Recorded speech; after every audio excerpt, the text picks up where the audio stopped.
a cikin su mawakan Hausa Adamu yana ciki zarce.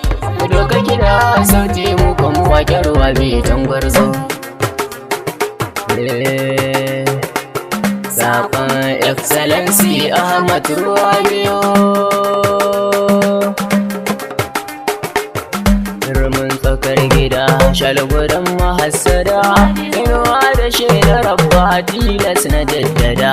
Sun so ko da ku sun ki tilas na yau fada.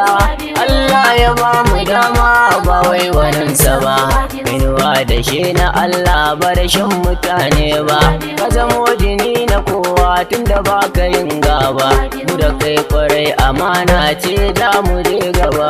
An gaida gwamnan ɗorai kai ne muradinmu. Taka da ɗai Ahmad Ruwabiyo.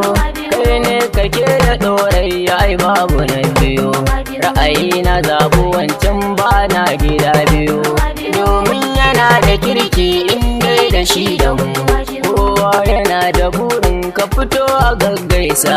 Lokaci ake ta dako lallai akwai tasa. Makiya suna ta kuka ƙaunar ka ka cusa. Ranmu muna da buri kai ne ake da ranmu. Nasa da kai jan wuya kai mako namu ne. Sasi Yusufulahi wallahi namu ne. Dufute gwamnan ɗorai mun yi lamu ne. Tafiyar da kai muke yin ta babu ja baya. Adam Bila dan na taho da waƙe na. Gare ku yan baiwa mu da ku amana ce.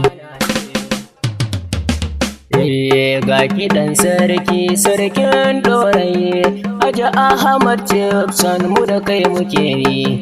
Wanda baya son ka huta fama yake yi. Domin kwa ka riga kai gaba gai da kai gwani. Sarauta Allah ya baka kowa yana fada. Uzuri kana ta karɓa haƙuri kaɗan daɗa. Domin kana da kyan hali na fada. In lokacin mu ya zo za mu yo da kai. Nasa da kai ciyaman ofati ja mu je. Tafiyar da kai muke yin tanga ka za mu je. Background mu je dai namijin mazaje. Tafiyar inda da kai na san babu fargaba. Malam Habu